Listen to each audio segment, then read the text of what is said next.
नमक की ताकत। एक नगर में एक राजा राज करते थे। उनके पास एक हाथी था। राजा का महाबत हाथी को रोज तालाब में नहलाने के लिए ले जाता था। उसी तालाब में एक छोटा बालक नहाने आता था। हाथी जब तालाब में नहाता रहता तभी वह लड़का जाता और हाथी की पूंछ पकड़कर उसे तालाब से बाहर खींच लाता।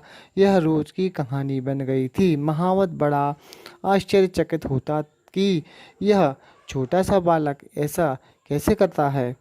एक दिन महावत ने इस बात की सूचना राजा को दी। राजा बड़े हैरानी हुए। एक छोटा सा बालक इतने बड़े हाथी को खींचकर तालाब के किनारे कैसे ला सकता है। राजा ने आदेश दिया कि जाकर पता लगाओ वह बालक क्या खाता है और वह कहाँ रहता है। सैनिक ने राजा की आज्ञा के अनुसार उस बालक के बारे में सारी जानकारी हासिल करके राजा के पास जा पहुंचा। सैनिक ने राजा को बताया कि वह बालक तालाब के दूसरे द्वार पर बसे गांव में अपनी बूढ़ी माँ के साथ एक झोंपड़े में रहता है और नित्य स्नान के लिए उसी तालाब में आता है जिसमें शाही हाथी स्नान करने के लिए जाता है। उसकी माँ उसे खिलाती क्या है।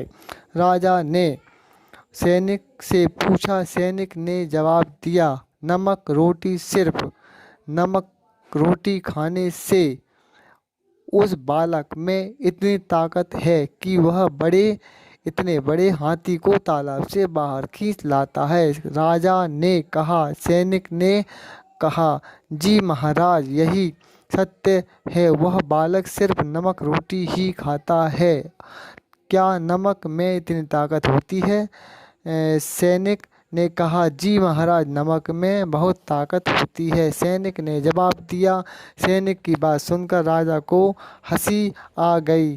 क्या वाकई नमक में इतनी ताकत होती है? तो उसकी माँ से कहो आज से वह उस बालक को नमक सिर्फ रोटी खिलाएगी, नमक नहीं देखते हैं इसका क्या परिणाम होता है। सैनिक ने पैसे ही वैसा ही किया जैसा राजा का आदेश था।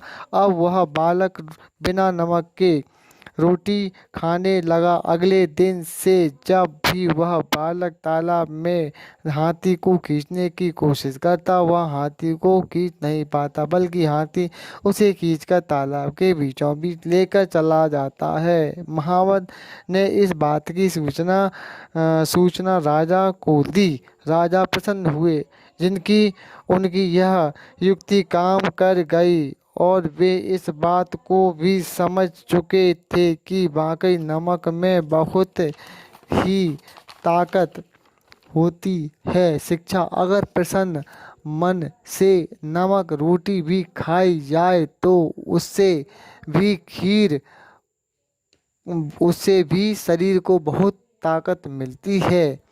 वही अगर दुखी मन से और कलह के साथ रोज पकवान भी खाए जाएं तो वह भी किसी काम का नहीं होता।